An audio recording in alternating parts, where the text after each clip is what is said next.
ಗಣಪತಗೆ ನಮಃ. ಓಂ ಗುಂ ಗುರುಭ್ಯೋ ನಮಃ. ಗುರವೇ ರಾಘವೇಂದ್ರಾಯ ಭಾರತೀಯತಗೆ ನಮಃ. ಗುರುಭ್ಯೋ ನಮಃ.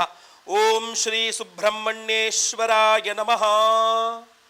ಮಾತೃಸ್ವರೂಪಿಯಾಗಿರತಕ್ಕಂತಹ, ಭಗಿನಿ ಸ್ವರೂಪಿಯಾಗಿರ್ತಕ್ಕಂಥ, ಅಕ್ಕ ತಂಗಿಯ ಸ್ವರೂಪದಲ್ಲಿರ್ತಕ್ಕಂತಹ, ತಾಯಿಯ ಸ್ವರೂಪದಲ್ಲಿರ್ತಕ್ಕಂಥ ಎಲ್ಲ ಸ್ತ್ರೀಯರಿಗೆ ವಿಠಲ್ ಭಟ್ ಮಾಡುವಂತಹ ನಮಸ್ಕಾರ ಹಾಗೂ ಕಾರ್ಯಕ್ರಮ ನನ್ನ ಚಾನೆಲ್ಗೆ ಸ್ವಾಗತ. ಒಂದು ಹೊಸದಾದ ವಿಭಿನ್ನವಾದ ಪ್ರಯತ್ನವನ್ನು ನನ್ನ ಚಾನೆಲ್ನಲ್ಲಿ ನಾನು ಯಾವಾಗಲೂ ಸಹ ಮಾಡ್ಕೊಂಡು ಬರ್ತಾ ಇದ್ದೇನೆ. ಇದೇ ರೀತಿಯಲ್ಲಿ ಇದೊಂದು ವಿಶೇಷವಾದ ಹೊಸ ಪ್ರಯತ್ನ ಏನು ಅಂತಂದರೆ, ಮಾಸ ಭವಿಷ್ಯವನ್ನು ಸ್ತ್ರೀಯರಿಗಾಗಿ ಮಾತ್ರ. ನಮ್ಮ ತಾಯಂದಿರಿಗೆ ಎಷ್ಟೋ ಜನಕ್ಕೆ ವಿಭಿನ್ನವಾದಂತಹ ಸಮಸ್ಯೆಗಳಿರುತ್ತೆ. ಸ್ತ್ರೀಗೆ ಸಂಬಂಧಿತಪಟ್ಟಂತಹ ವಿಶೇಷವಾದ ಸಮಸ್ಯೆಗಳಿರುತ್ತೆ, ಅಥವಾ ಅವರಿಗೆ ಸಂತೋಷ ಕೊಡುವಂತಹ ಶುಭ ವಿಚಾರಗಳಿರುತ್ತೆ. ಸೊ ಪ್ರತಿಯೊಬ್ಬ ಸ್ತ್ರೀಯರಿಗೂ ಈ ತಿಂಗಳಲ್ಲಿ ಏನಾಗಬಹುದು ಅನ್ನುವಂಥ ಒಂದು ವಿಶೇಷ ವಿಭಿನ್ನ ಪ್ರಯತ್ನವನ್ನು ಮಾಡ್ತಾ ಇದ್ದೇನೆ. ಮೊದಲನೇದಾಗಿ ನಾನು ನಿಮ್ಮ ರಾಶಿಯಾಧಾರಿತವಾಗಿ ಸ್ತ್ರೀಯರಿಗೆ ವಿಶೇಷವಾದ ಮಾಸ ಭವಿಷ್ಯ ಅನ್ನುವಂಥ ಕಾನ್ಸೆಪ್ಟ್ನಲ್ಲಿ ಬಂದಿದ್ದೇನೆ. ಸೊ ನಿಮ್ಮ ಎಲ್ಲ ಸ್ತ್ರೀಯರಿಗೆ, ಅಂದರೆ ನಿಮ್ಮ ಸ್ನೇಹಿತೆಯರಿಗೆ, ನೀವು ವಾಟ್ಸಪ್ ಗ್ರೂಪ್ ಎಲ್ಲ ಮಾಡ್ಕೊಂಡಿರ್ತೀರಲ್ಲ, ದಯವಿಟ್ಟು ಈ ವಿಡಿಯೋನ ಅಲ್ಲೆಲ್ಲ ಶೇರ್ ಮಾಡಿ. ಫೇಸ್ಬುಕ್, ವಾಟ್ಸಪ್, ಮೆಸೆಂಜರ್, ಟೆಲಿಗ್ರಾಮ್ ಎಲ್ಲ ಕಡೆ ಈ ವಿಡಿಯೋನ ಶೇರ್ ಮಾಡಿ. ಪ್ರತಿಯೊಬ್ಬ ಸ್ತ್ರೀಯರಿಗೂ ಸಹ ಈ ವಿಡಿಯೋ ರೀಚ್ ಆಗಲಿ. ಅವರವರ ರಾಶಿಯಾಧಾರಿತವಾಗಿ ಅವರಿಗೆ ಈ ಮುಂದಿನ ತಿಂಗಳು ಯಾವ ರೀತಿಯಲ್ಲಿರಲಿದೆ ಅನ್ನುವಂಥದ್ದು ಗೊತ್ತಾಗಲಿ. ನಮಸ್ಕಾರ ವೀಕ್ಷಕರೇ, ನಾನು ವಿಠಲ್ ಭಟ್ ಮಾತಾಡ್ತಾ ಇರ್ತಕ್ಕಂಥದ್ದು. ನಾನು ಇವತ್ತಿನ ದಿವಸ ಇರುವಂಥದ್ದು ಧರ್ಮಶಾಲಾ ಅನ್ನುವಂಥ ಕ್ಷೇತ್ರ. ಇದು ಉತ್ತರ ಕನ್ನಡ ಜಿಲ್ಲೆ ಹೊನ್ನಾವರ ತಾಲೂಕಿನಲ್ಲಿ ಧರ್ಮಶಾಲೆ ಅನ್ನುವಂಥ ಒಂದು ಊರಿನಲ್ಲಿರುವಂತಹ ಬಾಣಲಿಂಗ ಸ್ವರೂಪಿಯಾಗಿರ್ತಕ್ಕಂಥ, ನಾಗರಕ್ಷಣೆಗಳಿಂದ ಇರತಕ್ಕಂತಹ ಒಂದು ದಿವ್ಯವಾದಂತಹ ಸುಬ್ರಹ್ಮಣ್ಯೇಶ್ವರನ ಸನ್ನಿಧಾನದಲ್ಲಿದ್ದೇನೆ. ಹೌದು ವೀಕ್ಷಕರ, ಇಲ್ಲಿ ಬಾಣಲಿಂಗ ಸ್ವರೂಪದಲ್ಲಿ ಸುಬ್ರಹ್ಮಣ್ಯ ಇದ್ದಾನೆ. ಆ ಸುಬ್ರಹ್ಮಣ್ಯನಿಗೆ ನಾಗರಕ್ಷೆಗಳು ಬಿಂಬದಲ್ಲಿ ಅದ್ಭುತವಾದಂತಹ ಸನ್ನಿಧಾನ ಇದು. ಈ ಒಂದು ಸ್ವರೂಪದಲ್ಲಿ ನಿಮಗೆ ಸುಬ್ರಹ್ಮಣ್ಯ ಸಿಗೋದೇ ಕಷ್ಟ, ಅಷ್ಟು ಅದ್ಭುತವಾದಂತಹ ಸುಬ್ರಹ್ಮಣ್ಯನ ಸಾನ್ನಿಧ್ಯ ಇದು. ಬಹಳ ಪುರಾತನವಾದಂತಹ, ನೂರಾರು ವರ್ಷಗಳ ಇತಿಹಾಸ ಇರತಕ್ಕಂತಹ, ಒಳ್ಳೆಯ ಐತಿಹ್ಯ ಇರತಕ್ಕಂತಹ ಒಂದು ಸನ್ನಿಧಾನ, ವಿಶೇಷವಾದಂತಹ ಶಕ್ತಿ ಸನ್ನಿಧಾನ ಇದು. ಇಂತಹ ಒಂದು ಸನ್ನಿಧಾನದಿಂದ ನಾನು ನಿಮಗೋಸ್ಕರವಾಗಿ ಜೂನ್ ತಿಂಗಳ ಮಾಸ ಭವಿಷ್ಯವನ್ನು ವಿಶೇಷವಾಗಿ ತಂದಿದ್ದೇನೆ. ಮೊದಲನೇದಾಗಿ ಜೂನ್ ತಿಂಗಳ ಗ್ರಹಸ್ಥಿತಿಗಳನ್ನು ನೋಡ್ಲಿಕ್ಕೆ ಹೋದಾಗ ಬಹಳ ಪ್ರಧಾನವಾಗಿ ಸಂಚಾರ ಆಗ್ತಕ್ಕಂಥದ್ದು ಕೇವಲ 3 ಗ್ರಹಗಳು. ಅದರಲ್ಲಿ ಜೂನ್ 12ನೇ ತಾರೀಕು ಮಿಥುನ ರಾಶಿಗೆ ಶುಕ್ರ ಗ್ರಹ, ಜೂನ್ 14ನೇ ತಾರೀಕು ಮಿಥುನ ರಾಶಿಗೆ ರವಿ ಗ್ರಹ ಹಾಗೂ ಬುಧ ಗ್ರಹ. ಸೊ 12, 14 2 ಪ್ರಮುಖವಾದಂತಹ ದಿನಾಂಕಗಳು ಜೂನ್ ತಿಂಗಳಿಗೋಸ್ಕರ. ಈ 2 ಪ್ರಮುಖವಾದಂತಹ ದಿನಾಂಕಗಳಲ್ಲಿ 3 ಗ್ರಹಗಳ ಸಂಚಾರ. 12ನೇ ತಾರೀಕಿಗೆ ಮಿಥುನ ರಾಶಿಗೆ ಶುಕ್ರ ಗ್ರಹ ಸಂಚಾರವಾದರೆ 14ನೇ ತಾರೀಕಿಗೆ ಮಿಥುನ ರಾಶಿಗೆ ರವಿ ಹಾಗೂ ಬುಧ ಸಂಚಾರ. ಒಂದು ತ್ರಿಗ್ರಹ ಯೋಗ ಮಿಥುನ ರಾಶಿಯಲ್ಲಾಗಲಿದೆ. 3 ಗ್ರಹಗಳು ಮಿಥುನ ರಾಶಿಗೆ ಬರ್ತಾರೆ, ರವಿ, ಬುಧ, ಶುಕ್ರಾದಿಗಳು. ಹೀಗಿರುವಾಗ ನಮ್ಮ ತಾಯಂದಿರಿಗೆ, ವಿಶೇಷವಾಗಿ ಮಹಿಳೆಯರಿಗೆ, ಈ ಮೇಷರಾಶಿಯ ಮಹಿಳೆಯರಿಗೆ ಯಾವ ರೀತಿಯಲ್ಲಿರಲಿದೆ ಜೂನ್ ತಿಂಗಳು ಅನ್ನುವಂಥದ್ದನ್ನು ನೋಡೋಣ. ಕುಜಗ್ರಹ ಜೂನ್ ತಿಂಗಳ ಆರಂಭದಿಂದ ಅಂತ್ಯದ ತನಕ ನಿಮ್ಮ ರಾಶಿಯಲ್ಲೇ, ಅಂದರೆ ಮೇಷರಾಶಿಯಲ್ಲೇ ಇರಲಿದ್ದಾನೆ. ರಾಶ್ಯಾಧಿಪತಿಯಾಗಿ ರಾಶಿಯಲ್ಲಿದ್ದಾಗ ಸ್ತ್ರೀಯರಿಗೆ ವಿಶೇಷವಾಗಿ ನಾನು ಹೇಳ್ತಕ್ಕಂಥದ್ದು, ಸ್ವಲ್ಪ ಶಾಂತರಾಗಿರಿ. ಯಾಕೆ ಅಂತಂದರೆ ಸಾಮಾನ್ಯವಾಗಿ ನಿಮ್ಮನ್ನು ಮುಂಗೋಪಿ, ನಿಮಗೆ ಸ್ವಲ್ಪ ಕೋಪ ಜಾಸ್ತಿ ಅಂತ ಹೇಳ್ತಿರ್ತಾರೆ. ಇನ್ನು ಕುಜ ನಿಮ್ಮ ರಾಶಿಯಲ್ಲಿದ್ದಾಗ ನೀವು ಇನ್ನೊಂದು ಸ್ವಲ್ಪ ಜಾಸ್ತಿ ಮುಂಗೋಪ ಆಗ್ಬಿಡುತ್ತೆ. ಸೊ ಅದ್ರ ಸ್ವಲ್ಪ ಸಿಡುಕು ಇದು ಸ್ವಲ್ಪ ಜಾಸ್ತಿ ಆಗ್ಬಿಡಬಹುದು. ಸೊ ಹೆಣ್ಣು ಮಕ್ಕಳಿಗೆ ಅದು ಶೋಭೆ ಅಲ್ಲ. ಸೊ ಅದರಿಂದಾಗಿ ನೀವು ಕಠಿಣವಾಗಿ, ಸದೃಢವಾಗಿ, ಗಟ್ಟಿಯಾಗಿರಬೇಕು. ನಿಮಗೆ ಪ್ರಾಧಾನ್ಯತೆಯೂ ಸಿಗಲಿದೆ ಈ ಜೂನ್ ತಿಂಗಳಲ್ಲಿ. ನಿಮಗೆ ನಿಮ್ಮ ಹಕ್ಕಿಗೆ, ನೀವೆಲ್ಲದೂ ಸಹ ನಿಮ್ಮ ಹಕ್ಕು ನಿಮಗೆ ಸಿಗಲಿದೆ, ತುಂಬ ಅದ್ಭುತವಾಗಲಿದೆ. ಆದರೆ ನೆನಪಿಟ್ಕೊಳ್ಳಿ, ದಯವಿಟ್ಟು ಮುಂಗೋಪಿಗಳಾಗಬೇಡಿ. ಸಿಟ್ಟು ಬೇಗ ಬರೆದಿರೋಂಗೆ ಸ್ವಲ್ಪ ಶಾಂತ ಸ್ವಭಾವದಲ್ಲಿ ಸಂದರ್ಭಗಳನ್ನು ನೋಡಿಕೊಂಡು ನಿಧಾನವಾಗಿ ಮುಂದೋಗಿ. ಬಹಳ ಮುಖ್ಯವಾಗಿ ಅವಿವಾಹಿತರಿಗೆ ವಿವಾಹದ ವಿಚಾರಕ್ಕೆ ಬರ್ತೇನೆ. ಸ್ತ್ರೀಯರಿಗೆ ಸೋದರ ಸಂಬಂಧದಲ್ಲಿ ವಿವಾಹದ ಅವಕಾಶಗಳು ಜೂನ್ ತಿಂಗಳಲ್ಲಿ ಜಾಸ್ತಿ ಸಿಗಲಿದೆ. ಅತ್ತೆಯ ಮಗ, ಮಾವನ ಮಗ ಅನ್ನೋ ರೀತಿಯಲ್ಲಿ ರಿಲೇಷನಲ್ಲಿ ಹತ್ತತ್ರದಲ್ಲಿಯೇ ಅವಿವಾಹಿತ ಮೇಷರಾಶಿಯ ಸ್ತ್ರೀಯರಿಗೆ ವಿವಾಹದ ವಿಚಾರದಲ್ಲಿ, ಈ ಸಂಬಂಧಗಳಲ್ಲಿ, ಹತ್ತಿರದ ಸಂಬಂಧಗಳಲ್ಲಿಯೇ ವಿವಾಹದ ವಿಚಾರಗಳು, ಅವಕಾಶಗಳು ಜಾಸ್ತಿ ಬರಲಿದೆ. ಒಪ್ಪೋದು ಬಿಡೋದು ನಿಮಗೆ ಬಿಟ್ಟಂಥ ವಿಚಾರ. ನಿಮ್ಮ ರಾಶಿಯಲ್ಲೇ ಕುಜ ಇದ್ದಾನೆ ಅಂದಾಗ ಸ್ವಲ್ಪ ಹಠಕ್ಕೆ ಬೀಳ್ತೀರಿ ನೀವು, ನಂಗೆ ಬೇಡ ಅನ್ನೋ ರೀತಿಯಲ್ಲಿ ಹಠಕ್ಕೆ ಬೀಳಬಹುದು, ಅಥವಾ ನಂಗೆ ಇವರೇ ಬೇಕು ಅನ್ನೋ ರೀತಿಯಲ್ಲೂ ಹಠಕ್ಕೆ ಬೀಳ್ಬಹುದು. ಸೊ ಹಠ ಪ್ರಾಧಾನ್ಯತೆಯನ್ನು ಹೆಚ್ಚು ಹೊಂದು ಬಿಡುತ್ತೆ. ಸೊ ಆದ್ದರಿಂದ ಯೋಚನೆ ಮಾಡ್ಕೊಳ್ಳಿ, ಅವಕಾಶ ಅಂತೂ ಇದೆ. ಇನ್ನು ಮದುವೆ ಆಗಿರತಕ್ಕಂತಹ ಸ್ತ್ರೀಯರ ವಿಶೇಷ ಏನಪ್ಪಾ ಅಂತಂದ್ರೆ, ಸಪ್ತಮಾಧಿಪತಿಯಾದಂತಹ ಶುಕ್ರ ಗ್ರಹ 14ನೇ ತಾರೀಕಿನ ನಂತರ ಷಷ್ಠ್ಯಾಧಿಪತಿಯಾದ ಬುಧನೊಟ್ಟಿಗೆ ಸಂಚಾರವಾಗ್ತಾನೆ ಅಂತಂದಾಗ, ಬುಧ ಶುಕ್ರರ ಸಂಯೋಗ ನಿಮಗೆ 14ನೇ ತಾರೀಕಿನ ನಂತರ ಆಗ್ತದೆ ಅಂತಂದಾಗ, ವಿಶೇಷವಾಗಿ ನಾನು ಹೇಳ್ತೇನೆ, ಸ್ತ್ರೀಯರು, ನಿಮ್ಮ ವಿವಾಹಿತ ಮೇಷರಾಶಿಯ ಸ್ತ್ರೀಯರು ಯಜಮಾನರೊಟ್ಟಿಗೆ ಸ್ವಲ್ಪ ಜಗಳ ಮನಸ್ತಾಪಗಳನ್ನು ಜಾಸ್ತಿ ಮಾಡ್ತೀರಾ. ನಿಮಗೆ ಮೊದಲೇ ಮುಂಗೋಪು ಜಾಸ್ತಿ, ಯಜಮಾನರು ಏನೋ ಅನುಸರಿಸ್ಕೊಂಡು ಹೋಗ್ತಿರ್ತಾರೆ, ಬಟ್ 14ನೇ ತಾರೀಕು ದಾಟ್ತು ಅಂದರೆ ಯಜಮಾನರು ಅನುಸರಿಸ್ಕೊಳಲ್ಲ, ತುಂಬ ಜಗಳ ಆಗ್ಬಿಡುತ್ತೆ. ನಿಮ್ಮ ಹಾಗೂ ನಿಮ್ಮ ಯಜಮಾನರ ನಡುವೆ ತುಂಬ ಜಗಳ ಆಗುವಂಥ ಸಾಧ್ಯತೆಗಳು ಜಾಸ್ತಿ ಇರುತ್ತೆ. ಸೊ ಅದರಿಂದ ಕಾಮ್ ಆ್ಯಂಡ್ ಕೂಲ್ ಆಗಿ ತೆಗೆದುಕೊಳ್ಳಿ ಆದಷ್ಟು ಸಹ. ಇನ್ನು ಯಾವುದೇ ರೀತಿಯಾದಂತಹ ದೂರ ಪ್ರಯಾಣಗಳನ್ನ ಮಾಡಬೇಕು, ನಾನು ತವ್ರ ಮನೆಗೆ ಹೋಗಬೇಕು, ನಾನು ಬೇರೆ ಬೇರೆ ಎಲ್ಲರೂ ದೂರಕ್ಕೆ ಹೋಗಬೇಕು ಗುರುಗಳೇ, ಹೋಗ್ಬಹುದಾ ಅಂತಂದರೆ 14ನೇ ತಾರೀಕಿನ ಒಳಗೆ ಆದಷ್ಟು ಸಹ ನೀವು ಜೂನ್ 14ರ ಒಳಗೆ ನಿಮ್ಮ ಪ್ರಯಾಣಗಳನ್ನೆಲ್ಲ ಇಟ್ಕೊಳ್ಳಿ. ಜೂನ್ 14ರ ನಂತರ ನಿಮ್ಮ ಪ್ರಯಾಣಗಳು ಬೇಡ ಅನ್ನುವಂಥದ್ದು ನನ್ನ ಒಂದು ಅನಿಸಿಕೆ. ನೋಡಿದ್ರೆ ನಂಗೆ ಹಾಗೆ ಕಾಣಿಸ್ತಾ ಇದೆ ಗ್ರಹಸ್ಥಿತಿಗಳನ್ನು ನೋಡಿದಾಗ ವಿಶೇಷವಾಗಿ. ಇನ್ನು ಉದ್ಯೋಗದ ವಿಚಾರದಲ್ಲಿ ಉದ್ಯೋಗಕ್ಕೆ ಪ್ರಯತ್ನ ಮಾಡ್ತಾ ಇರತಕ್ಕಂಥ ಸ್ತ್ರೀಯರಿಗೆ, ಮೇಷರಾಶಿಯ ಸ್ತ್ರೀಯರಿಗೆ ಯಾವ ರೀತಿಯಲ್ಲಿ ಇರಲಿದೆ ಅಂತಂದರೆ, ನಿಮ್ಮ ಅಣ್ಣ ಅಥವಾ ತಮ್ಮ, ಸಹೋದರರ ಸಹಾಯದಿಂದ ಉದ್ಯೋಗ ಪ್ರಾಪ್ತಿ ಯೋಗ ಫಲ ಇದೆ. ಬಟ್ ಅವರು ತೋರಿಸುವ ಉದ್ಯೋಗ ನಿಮಗೆ ಇಷ್ಟ ಆಗೋದಿಲ್ಲ. ಸೊ ಅವ್ರೇನು ಹೇಳ್ತಾರೆ, ಯಾವ ಕೆಲಸ ಆದ್ರೇನು ಹೋಗಿ ಮಾಡು ಸುಮ್ಮನೆ ಅಂತಾರೆ. ನೀವು ಅದಕ್ಕೆ ಒಪ್ಪಿಕಲ್ಲ, ಇಲ್ಲ ನನಗೆ ಅದೇ ಆಗಬೇಕು, ನನಗೆ ಇದೇ ಆಗಬೇಕು ಅನ್ನೋ ರೀತಿಯಲ್ಲಿ ಹೇಳ್ತೀರಾ. ಅವ್ರಿಗೆ ಅದು ಒಪ್ಪಿಗೆ ಇರಲ್ಲ. ಹೇಳಿ ಸುಮ್ಮನೆ ಹೋಗಿ ಮಾಡ್ತಾ ಇರಬೇಕು ಅನ್ನೋ ರೀತಿಯಲ್ಲಿ ನಿಮ್ಮ ಅಣ್ಣನೋ ತಮ್ಮನೋ ಹೇಳ್ತಿರ್ತಾರೆ. ಕೆಲಸ ಕೊಡಿಸಿದ್ದೀನಿ, ಹೋಗಿ ಮಾಡಲ್ಲ ಅಂತಾಳೆ ಇವಳು ಅನ್ನೋ ರೀತಿಯಲ್ಲಿ ಮನೆಯಲ್ಲಿ ಸ್ವಲ್ಪ ಜಗಳ ಮನಸ್ತಾಪಗಳಾಗ್ಬೋದು. ತಂದೆಯೂ ಸಹ ಅಣ್ಣನ ಪಕ್ಷವನ್ನೋ ತಮ್ಮನ ಪಕ್ಷವನ್ನೋ ವಹಿಸಿ, ಹೋಗಮ್ಮ ಯಾವ ಕೆಲಸ ಆದರೆ ಏನು ಅನ್ನೋ ರೀತಿಯಲ್ಲಿ ಹೇಳ್ಬೋದು, ಇಲ್ಲಾಂದ್ರೆ ಮನೇಲೇ ಇರು ಅಂತ ಹೇಳ್ಬೋದು. ಸೊ ಈ ವಿಚಾರಗಳನ್ನು ಸ್ವಲ್ಪ ಗಮನಿಸಬೇಕು ನೀವು ಸ್ತ್ರೀಯರು. ಇನ್ನು ಆರೋಗ್ಯದ ವಿಚಾರಕ್ಕೆ ಬಂದರೆ, ಬಹಳ ಮುಖ್ಯವಾಗಿ ಆರೋಗ್ಯ ಸರಿ ಹೋಗ್ತದೆ. ಅದರಲ್ಲೂ ಸಹ ವಿಶೇಷವಾಗಿ ಸ್ತ್ರೀಯರಿಗೆ ಏನಾದರೂ ಈ ಪೀರಿಯಡ್ ಪ್ರಾಬ್ಲಮ್ಸ್, ಮಾಸಿಕ ಋತುಚಕ್ರದ ಸಮಸ್ಯೆಗಳಿರ್ತಕ್ಕಂಥ ಮೇಷರಾಶಿಯ ಸ್ತ್ರೀಯರಿಗೆ ಈ ಒಂದು ಜೂನ್ ತಿಂಗಳಲ್ಲಿ ಅದು ಸರಿ ಹೋಗ್ತದೆ. ಅಥವಾ ಔಷಧೋಪಚಾರಗಳು ಕೆಲಸ ಮಾಡ್ತದೆ. ಅದು ಸರಿ ಹೋಗಬೇಕು ಅಂತ ನೀವು ತೆಗೆದುಕೊಳ್ಳುವ ಔಷಧೋಪಚಾರಗಳು ತಕ್ಕ ಮಟ್ಟಿಗೆ ಕೆಲಸ ಮಾಡಿ ತುಂಬ ಉತ್ತಮವಾಗಿರ್ತದೆ. ಬಟ್ ನೋಡ್ಕೊಳ್ಬೇಕಾಗಿರ್ತಕ್ಕಂಥದ್ದು ಏನಂದ್ರೆ, ಬಿ ಪಿ ಜಾಸ್ತಿ ಆಗ್ಬಿಡ್ಬೋದು, ಲೋ ಅಲ್ಲ, ಹೈ ಬಿ ಪಿ ಆಗುವ ಸಾಧ್ಯತೆ ಇರ್ತದೆ. ಸೊ ಬ್ಲಡ್ ಪ್ರೆಷರ್ ವಿಚಾರದಲ್ಲಿ ಸ್ವಲ್ಪ ಜಾಸ್ತಿ ಗಮನಿಸಬೇಕು ಸ್ತ್ರೀಯರು.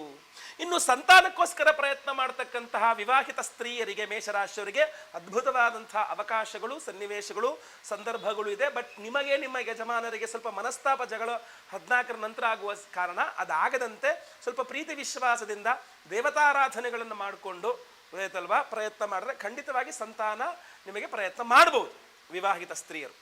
ನಂತರ ಬರ್ತಕ್ಕಂಥ ಸಾಮಾನ್ಯವಾಗಿ ವಿವಾಹಿತ ಸ್ತ್ರೀಯರಿಗೆ ಬರ್ತಕ್ಕಂಥ ಪ್ರಶ್ನೆ, ಈ ಅತ್ತೆ ಮಾವನ ಜೊತೆಗೆ ಇರತಕ್ಕಂಥ ಬಾಂಧವ್ಯಗಳು ಏನಾದರೂ ಹೆಚ್ಚು ಕಡಿಮೆ ಆಗ್ಬೋದಾ, ಮನೆಯಲ್ಲಿ ಜಗಳ ಮನಸ್ತಾಪಗಳಾಗಬಹುದಾ ಅಂತ.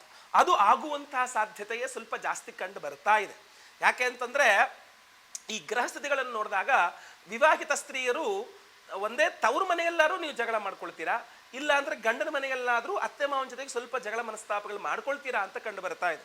ಅಲ್ಲಿ ಏನಾಗುತ್ತೆ, ಸ್ವಲ್ಪ ಅದಕ್ಕೆ ಹೇಳಿದ್ದು, ನಿಮಗೆ ಮುಂಗೋಪ ಜಾಸ್ತಿ, ನಿಮಗೆ ಸಿಟ್ಟು ಜಾಸ್ತಿ, ನೀವು ಸ್ವಲ್ಪ ಸಿಡುಕು ಅನ್ನುವ ರೀತಿಯಲ್ಲಿ ನಿಮ್ಮನ್ನ ತುಂಬಾ ನೀಟಾಗಿ ಫ್ರೇಮ್ ಮಾಡಿಬಿಡ್ಬೋದು. ಅದಕ್ಕೆ ಅವಕಾಶ ನೀವೇ ಕೊಡ್ತೀರಾ ಅಂತ ಕಂಡು ಬರ್ತಾ ಇದೆ.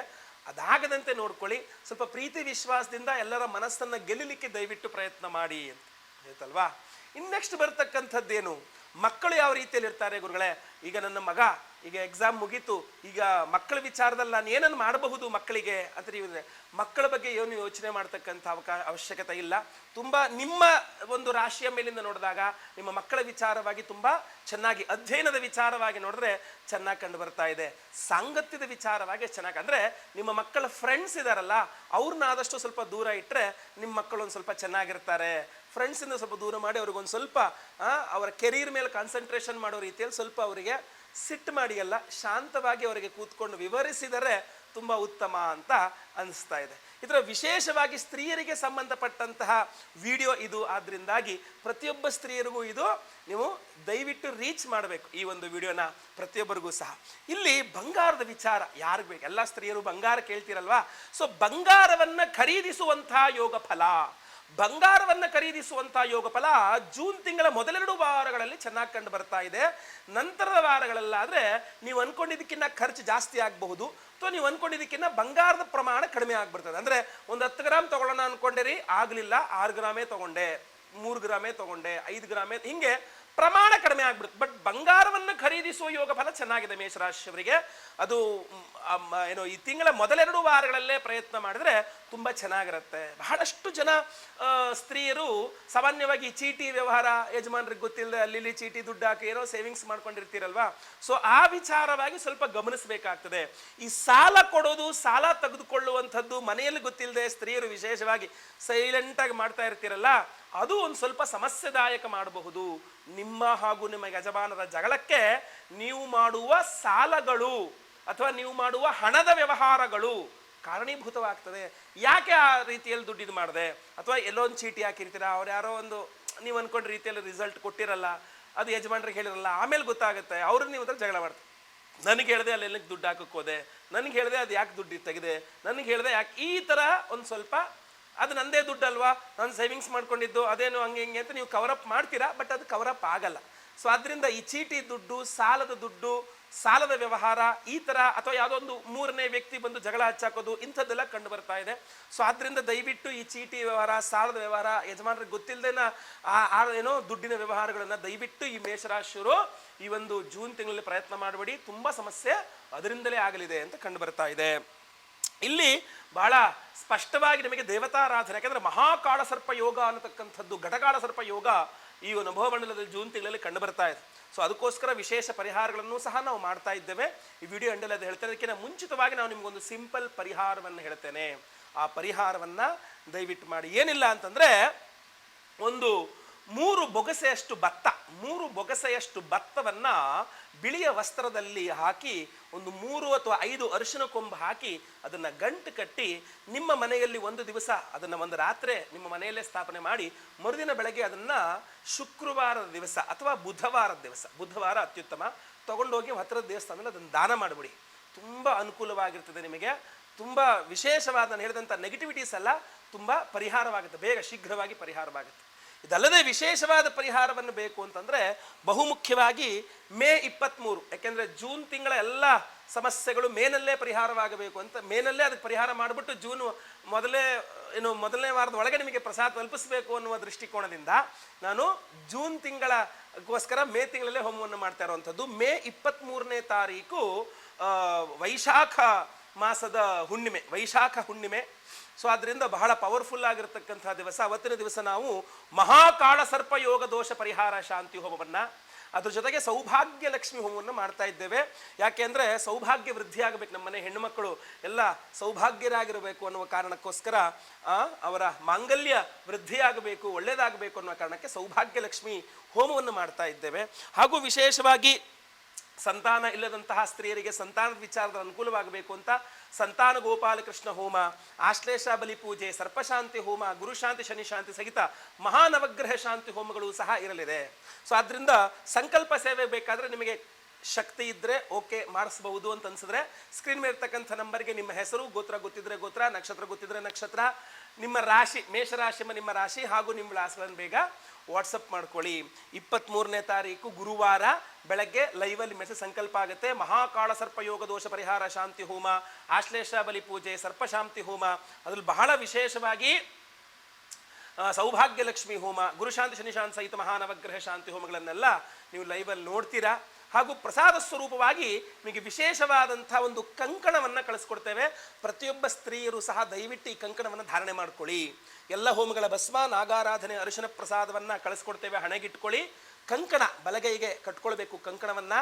ಅದರ ಜೊತೆಗೆ ಬಹಳ ಮುಖ್ಯವಾಗಿ ನಿಮಗೆ ಒಂದು ನಾಗಿನ್ ಅನ್ನುವಂಥ 2 ನಾಗಬಿಂಬಗಳನ್ನು ಕೊಡ್ತೇವೆ.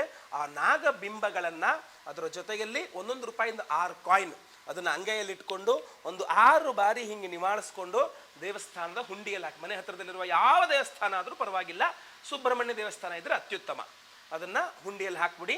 ಅಲ್ಲಿಗೆ ಸರ್ಪದೋಷಗಳೆಲ್ಲ ಪರಿಹಾರವಾಗಿ ಅದ್ಭುತವಾದಂತಹ ಯೋಗ ಫಲಗಳು ಖಂಡಿತವಾಗಿ ನಿಮಗೆ ಸಿಗಲಿದೆ. ಸೊ ವಿಡಿಯೋ ಇಷ್ಟ ಆದರೆ ದಯವಿಟ್ಟು ಲೈಕ್ ಮಾಡಲಿಕ್ಕೆ ಮರಿಬೇಡಿ. ವಾಟ್ಸಪ್, ಫೇಸ್ಬುಕ್, ಮೆಸೆಂಜರ್, ಟೆಲಿಗ್ರಾಮ್ ಎಲ್ಲ ಕಡೆ ಶೇರ್ ಮಾಡ್ಲಿಕ್ಕೆ ಮರಿಬೇಡಿ. ನಮ್ಮ ಸಂಕಲ್ಪ ಸೇವೆ ಹೆಸರು ಕೊಡೋದಾದ್ರೆ ನಿಮ್ಮ ಹೆಸರು, ಗೋತ್ರ, ನಕ್ಷತ್ರ, ರಾಶಿ, ವಿಳಾಸಗಳನ್ನ ವಾಟ್ಸಪ್ ಮಾಡ್ಲಿಕ್ಕೆ ಮರಿಬೇಡಿ ಸ್ಕ್ರೀನ್ ಇರ್ತಕ್ಕಂಥ ನಂಬರ್ಗೆ. ಪ್ರತಿಯೊಬ್ಬ ಮೇಷರಾಶಿಯ ಸ್ತ್ರೀಯರಿಗೋಸ್ಕರ ವಿಶೇಷವಾದಂತಹ ಒಂದು ಮಾಸ ಭವಿಷ್ಯವಾದ್ರಿಂದ ಎಲ್ಲರಿಗೂ ರೀಚ್ ಆಗಬೇಕಾದ್ರಿಂದ ದಯವಿಟ್ಟು ಎಲ್ಲ ಕಡೆ ಶೇರ್ ಮಾಡ್ಲಿಕ್ಕೆ ದಯವಿಟ್ಟು ಮರಿಬೇಡಿ. ಸಬ್ಸ್ಕ್ರೈಬ್ ಮಾಡ್ಕೊಂಡಿಲ್ಲ ಅಂದ್ರೆ ಕಡೆ ಸಬ್ಸ್ಕ್ರೈಬ್ ಅಂತ ಬಟನ್ ಅಂತ ಸಬ್ಸ್ಕ್ರೈಬ್ ಮಾಡ್ಕೊಳ್ಳಿ. ಬೆಲ್ ಬಟನ್ ಬರುತ್ತೆ, ಬೆಲ್ ಬಟನ್ ಕ್ಲಿಕ್ ಮಾಡಿ ಆಲ್ ಅಂತ ಮಾಡ್ಲಿಕ್ಕೆ ದಯವಿಟ್ಟು ಮರಿಬೇಡಿ. ಮುಂದಿನದಲ್ಲಿ ಮತ್ತೆ ಪುನಃ ಸಿಗ್ತೇನೆ. ಎಲ್ಲರಿಗೂ ಸಹ ಒಳ್ಳೆಯದಾಗಲಿ. ಲೋಕ ಸಮಸ್ತ ಸುಖಿನೋ ಭವಂತು. ನಾರಾಯಣ ನಾರಾಯಣ ನಾರಾಯಣ.